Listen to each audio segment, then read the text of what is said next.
Notre engagement dans le secteur de l'environnement, telle une affirmation, le groupe de la Banque mondiale, à travers sa représentation en RDC, a dédié le mois de novembre 2015 à l'environnement à travers un ensemble d'activités diversifiées d'échanges et ce, en prélude de la conférence sur le climat de Paris COP 21. En effet, l'engagement du groupe de la Banque mondiale en RDC est déjà perçu à travers tout son portefeuille projet dont les critères de sauvegarde environnementale et sociale conditionnent chacun de ses financements, mais plus particulièrement à travers de projets spécifiques dans le secteur de l'environnement, notamment le projet Forêt et Conservation de la Nature PFICEN avec un financement de 70 millions de dollars américains, le projet d'appui au processus national de réduction des émissions liées à la déforestation et à la dégradation de forêts REDD+, avec un financement estimé à plus de 8 millions de dollars américains. Mais aussi le projet de réhabilitation du réseau de parcs nationaux PRIPAM de plus de 21 640 millions de dollars américains. Ajoutez à cela le projet juridictionnel de Maïndombe qui vise à promouvoir plus de 300 000 hectares de forêt contre la dégradation et la destruction. Pour ce faire, les staffs de la Banque mondiale et les équipes des différents projets du gouvernement congolais financés par son partenaire cité ont échangé pendant un mois tour à tour avec les organes de presse, les organisations de la société civile, environnementale et autres, les réseaux de jeunes partenaires de la Banque mondiale, les leaders de la province de Maïndombe, ainsi que les membres de la FEC, les députés et sénateurs de commission environnement. À ces rencontres s'ajouteront également la conférence d'échange d'informations entre le ministère de l'Environnement, les bailleurs de fonds, ainsi que les acteurs de l'environnement, mais aussi la marche pour le climat Save Tomorrow qui a clôturé les activités du mois de novembre. La première rencontre le 10 novembre avec la presse et le staff de la Banque mondiale ainsi que le coordonnateur de projet du secteur de l'environnement a relevé ensemble les faiblesses et les atouts des réalisations de projets du gouvernement congolais, mais aussi certaines questions brûlantes telles que l'exploitation du pétrole du parc Virunga. Nous nous attendons tous à avoir comme résolution de la COP 21 à Paris une feuille de route qui permettra d'avoir une idée claire sur les objectifs et les obligations pour parvenir au niveau zéro en matière d'émissions nettes avant l'année 2100. Quand on parle de l'environnement en RDC, d'un patrimoine exceptionnel, il s'agit bien sûr des forêts. La RDC est au cœur du deuxième plus grand massif forestier tropical du monde. Il s'agit également des ressources en eau. La RDC est deuxième ou troisième au niveau mondial de par son potentiel hydrographique et ses réserves en eau douce. Un patrimoine en biodiversité qui est exceptionnel et je ne peux pas rappeler que le premier parc national du monde a été créé en RDC. Il s'agit également de l'environnement urbain, de la lutte contre les pollutions et de l'évaluation, la mitigation et l'optimisation des impacts environnementaux de tous les projets de développement et des projets économiques. Et enfin, il s'agit également de la protection des sols arables, qui sont indispensables à l'agriculture, à la production de nourriture pour la population. Le projet a apporté d'abord au ministère de l'Environnement un appui très important en termes d'abord de renforcement des capacités. Il était très important que le ministère puisse munir des éléments qui lui permettent d'assurer une bonne gouvernance forestière, ce qui n'était pas le cas il y a quelques années dans notre pays. Le pays développé, le pays de l'annexe 1, comme on les appelle généralement, s'était engagé à assurer une enveloppe, n'est-ce pas, de 100 milliards de dollars, n'est-ce pas, à l'horizon 2020. Aujourd'hui, le Fonds vert climat n'est capitalisé qu'à hauteur de 10 milliards. Donc il y a encore un grand effort à faire en ce qui concerne donc ce moyen de mise en œuvre. Deuxième moyen de mise en œuvre, c'est le renforcement de capacité. Très important pour des pays comme le nôtre. Nous avons besoin, n'est-ce pas, de renforcement de capacité pour assurer justement tout ce que nous avons besoin comme infrastructure nationale pour permettre à ce que nous puissions réduire nos forêts, mais également recevoir en contrepartie les incitations financières, n'est-ce pas, dues à nos efforts de réduction des émissions à travers notre capital forêt. Porteuse de la voix de bénéficiaires et des populations congolaises, la société civile congolaise n'a pas dérogé à ses habitudes, tranchantes mais aussi conciliantes. Le 18 novembre, elle a échangé avec chacun des projets bénéficiant de l'appui financier et technique de la Banque mondiale, accompagné de staff de la Banque mondiale ainsi que de coordonnateurs de projets. Il est vrai qu'il faut engager un dialogue avec la société civile, un dialogue qui soit permanent, en vue de permettre aux acteurs de la société civile de contribuer énormément à ces interventions sur le terrain.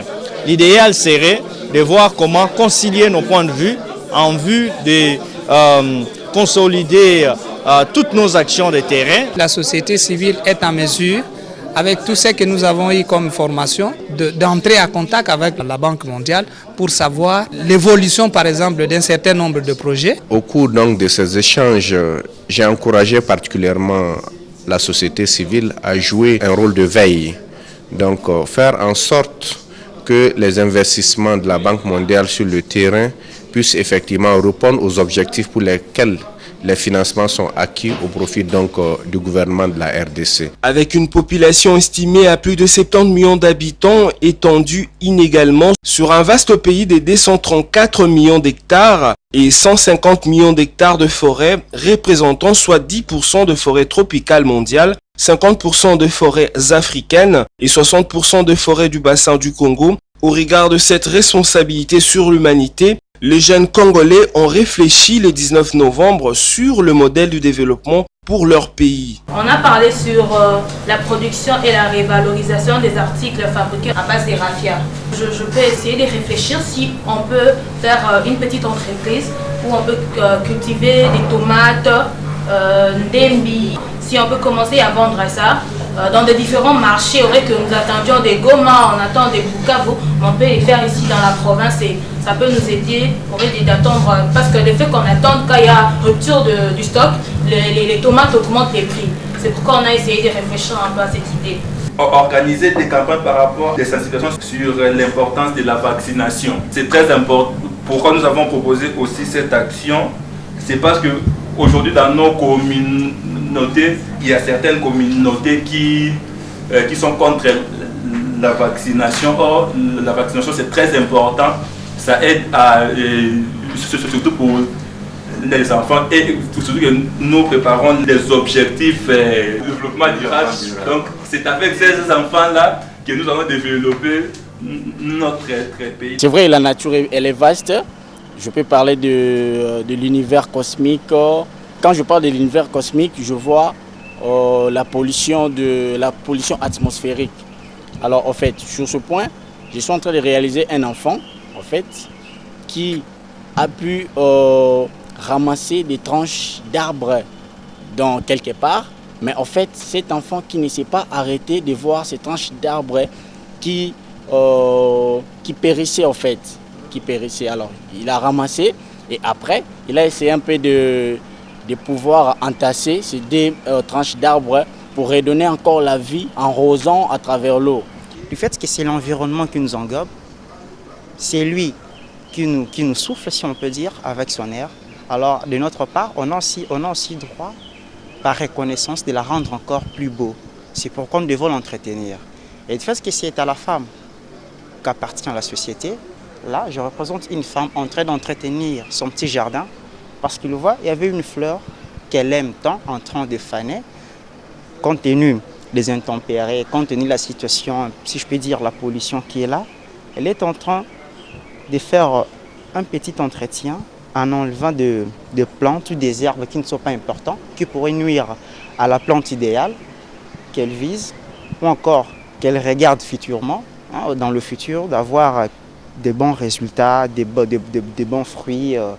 Le lundi 23 novembre, c'était l'occasion pour les notables de Mai-Ndombe d'échanger avec le projet Mai-Ndombe qui vise à réduire les émissions liées à la destruction et à la dégradation de forêts dans le cadre du processus RED, une initiative d'échange participatif très enrichissant. Je voudrais remercier la Banque mondiale qui m'a invité en tant que notable de la province de Mai-Ndombe à réfléchir sur le programme RAID par rapport à ma province de Mai-Ndombe. Nous avons suggéré que la communication soit faite en lingala parce que le Mai-Ndombe est lingala fond. La population dit que balingi bateka mopepe, balingi to kota zambate. Alors quand la population dit ça déjà, c'est dangereux. Alors que ça n'a rien à voir avec tout ça. Il faudra donner des explications. Ce n'est pas seulement ceux qui sont, disons, la communauté de base, même nous, je dirais, qui sommes à Kinshasa, qui ont un peu plus étudié. C'est un concept qui est d'abord nouveau. Hein. On nous parle de crédit carbone. Bon, vous ne savez pas trop comment est-ce que cela sera évalué et quelles sont les retombées. Donc c'est tout un questionnement. C'est vrai, il y a cet aspect communication qui doit être permanent et surtout bien expliquer les choses, les tenants, les aboutissants et rencontrer, surtout être à l'écoute de la population parce qu'un projet c'est fait pour le bénéfice de la population. Dans les projets RAID+, on tient souvent compte de ceux qui ont détruit l'écosystème forestier, mais ceux qui ont essayé de protéger l'écosystème forestier parfois sont laissés à leur propre triste mémoire.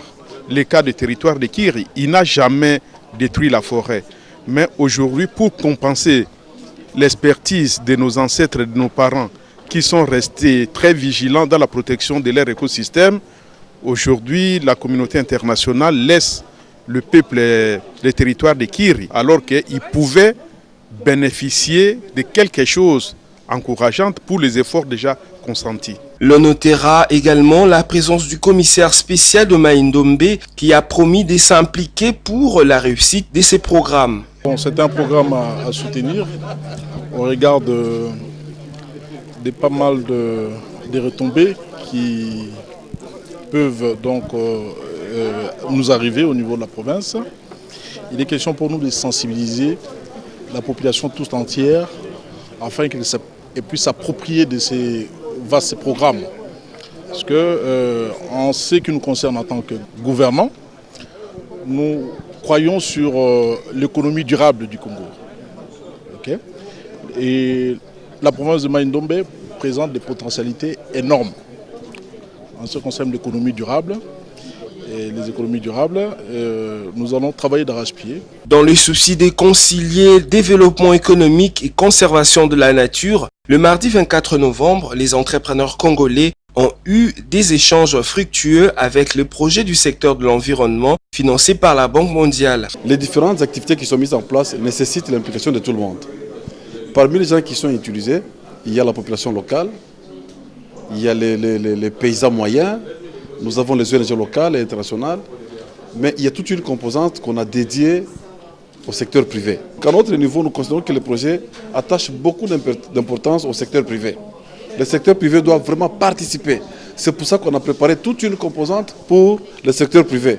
Parce qu'ils se plaignent, des fois on allait vers les ONG internationales, ils étaient oubliés, mais les activités que nous mettons au niveau du PIF mettent beaucoup d'accent sur le secteur privé. C'est un long historique de travail avec la Banque mondiale en RDC, le secteur privé, des fois plus heureux, des fois moins heureux. Je travaille dans le secteur forestier, donc nous nous sommes déjà engagés au processus RAID+. Nous le connaissons, nous étions d'ailleurs, Sodefort était identifié en tant que partenaire. Donc c'est un projet sur lequel nous portons des attentes positives. Nous attendons que ça produise quand même des résultats favorables pour la forêt, pour les communautés et aussi pour le secteur privé dans la mesure du possible. Je suis satisfait des présentations qui ont été faites. C'est pour nous une information que nous n'avions pas par rapport à tout ce qui est mis en œuvre par la Banque mondiale, RDC, pour sauvegarder l'environnement. Nous avons pris conscience du travail qui se fait et nous avons également noté qu'il y a une ouverture par rapport au secteur privé. Le seul reproche, et ça un des participants l'a fait observer, dans ce processus-là, il n'y a pas une grande implication des acteurs locaux. Généralement, dans ce processus, ce sont des acteurs internationaux qui ont pris en compte, mais rarement vous y voyez les acteurs nationaux. On parle des dons de la Banque mondiale, bien sûr, pourquoi ils nous donnent, on ne sait jamais.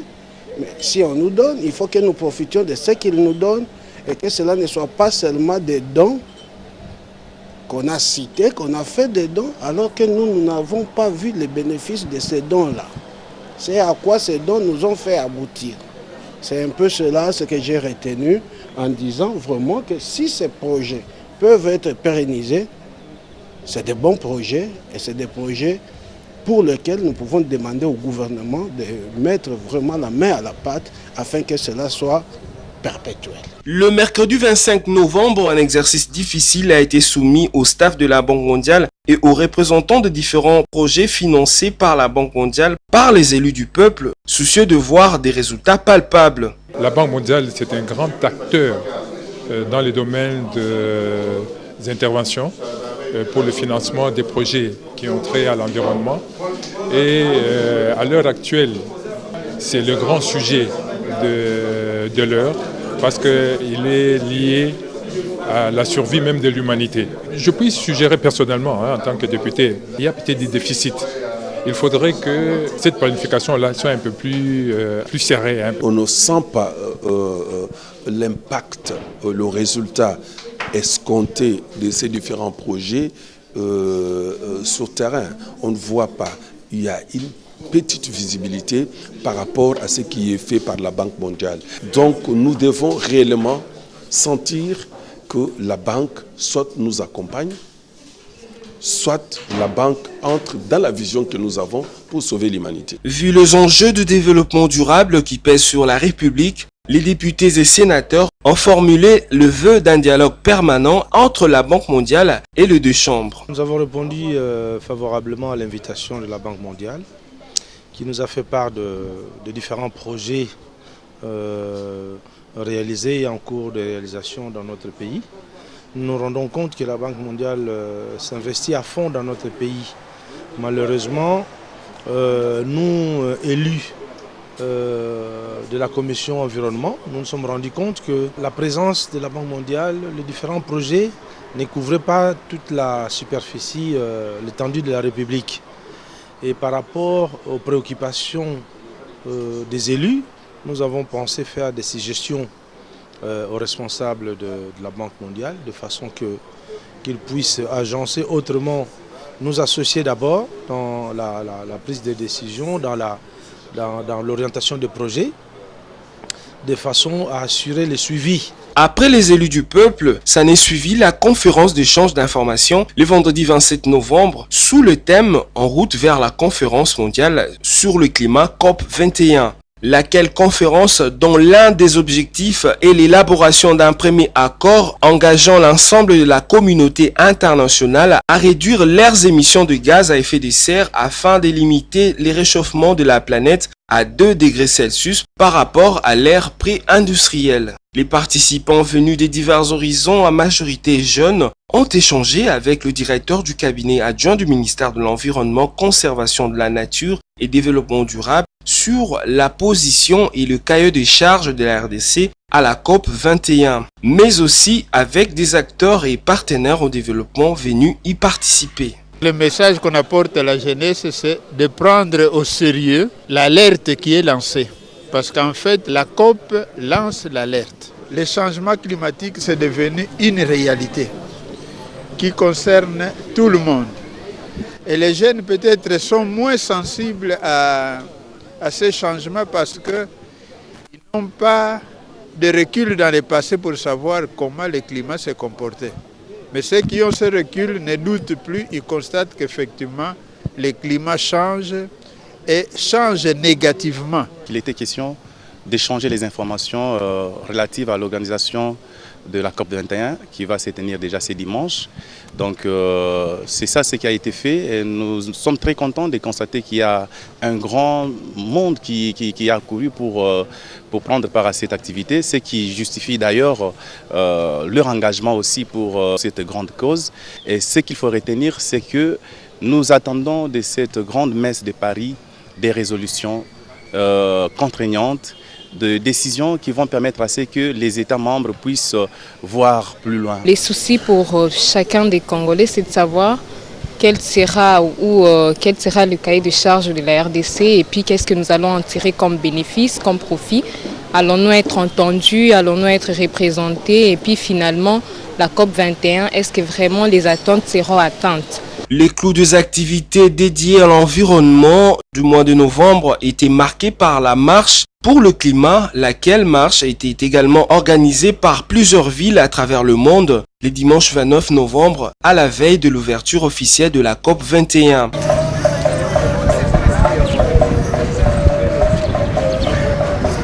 À Kinshasa, l'appropriation du concept « Je change », comme qui dirait l'environnement change, j'échange, a été très satisfaisant du moins pour toutes les couches de la population venues donner leur accord à un monde plus respectueux de l'environnement. Et pour expérimenter, nous pouvons souffler chacun dans notre main et nous allons sentir la sensation de chaleur.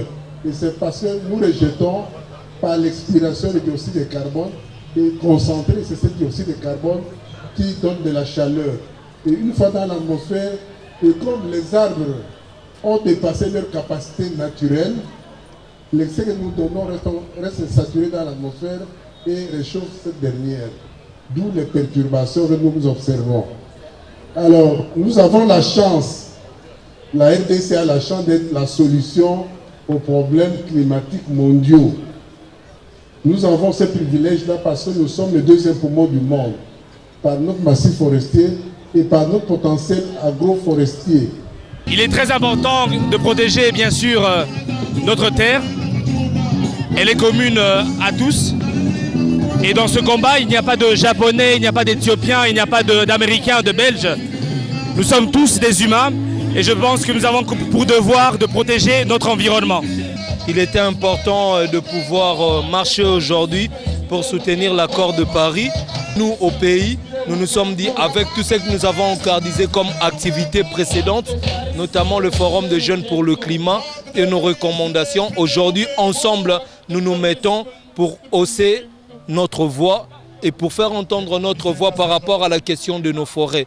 Chers messieurs, chères madame, conserver la nature, c'est conserver la vie. C'est à la place commerciale à la 7e rue Lumété, dans la commune qui porte le même nom, que le go a été donné par le marcheur. Étudiants, activistes de l'environnement, professeurs et politiques ont tous convergé jusqu'à la place de l'échangeur où Papa Wemba et quelques artistes congolais ont donné un concert.